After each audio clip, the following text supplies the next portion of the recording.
Your mind has been reaching for an image of what comes next and finding nothing it can hold on to. That blankness feels like absence, like something missing, like maybe the thing you have been sensing approaching is not actually there. But the blankness is not the absence of something coming. It is what it feels like to stand at the edge of territory you have never inhabited before. When your life improves in small, recognizable ways, you can picture it because it is an extension of the familiar. You have been there before in some form. You know the shape of it, but when what is arriving is genuinely unlike anything you have lived, the mind reaches for a reference point and finds nothing usable.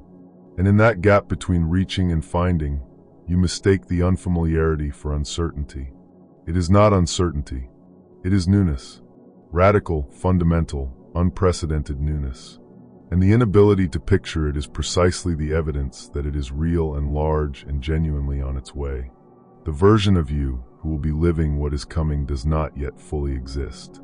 That person is still forming, and you cannot picture a life through eyes you have not yet developed, from a ground you have not yet stood on. The imagination is not failing.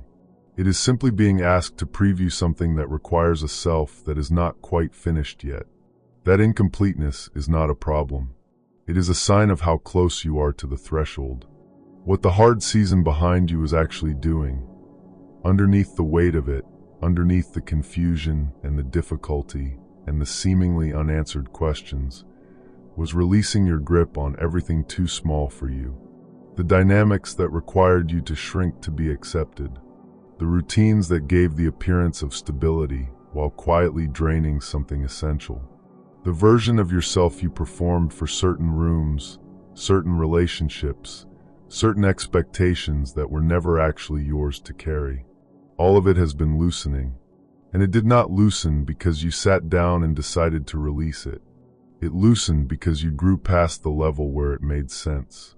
That is how real outgrowing works. It is not a decision. It is a natural consequence of having become someone the old arrangement no longer fits. A person who has genuinely outgrown their life cannot be held inside it indefinitely. The container is too small. The shape is wrong. And no amount of adjustment to the external details changes the fundamental mismatch between who you have become and where you currently are. That mismatch is what you have been feeling. That low-level friction, that sense that something is off even when you cannot point to a specific cause, that is not malfunction. That is the gap between the person you are and the life that is being built for that person finally becoming too wide to ignore. If this work has been finding you at the right moments, consider subscribing so it can keep doing that. New pieces land here regularly, and some of them will arrive at exactly the moment you need them. When a genuinely different life arrives, it does not come as a single dramatic event. It arrives as a sequence of things clicking into place.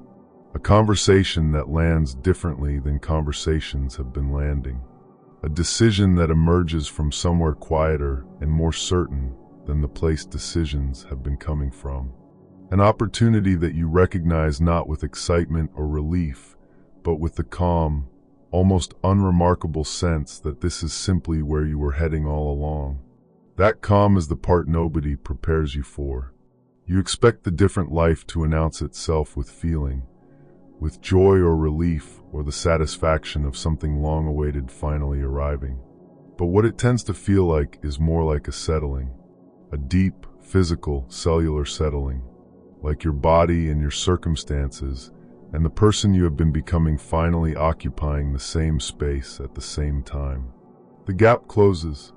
The performance ends. Something that has been held at a slight tension releases. And what remains is a life that fits. Not a louder life. Not a more impressive life by the standards that used to feel important. A life that is genuinely, quietly, completely yours. There is something worth understanding about what the settling feels like before it arrives. In the days and weeks leading up to genuine change, there is often a strange quality of suspension. Things feel almost too quiet.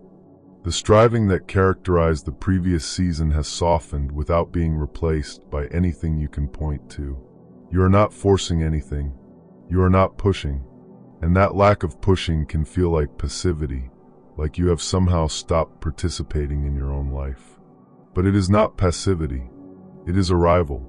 You have stopped forcing because something in you knows that what is coming cannot be forced into existence. It can only be received. And receiving requires a different quality of presence than striving does.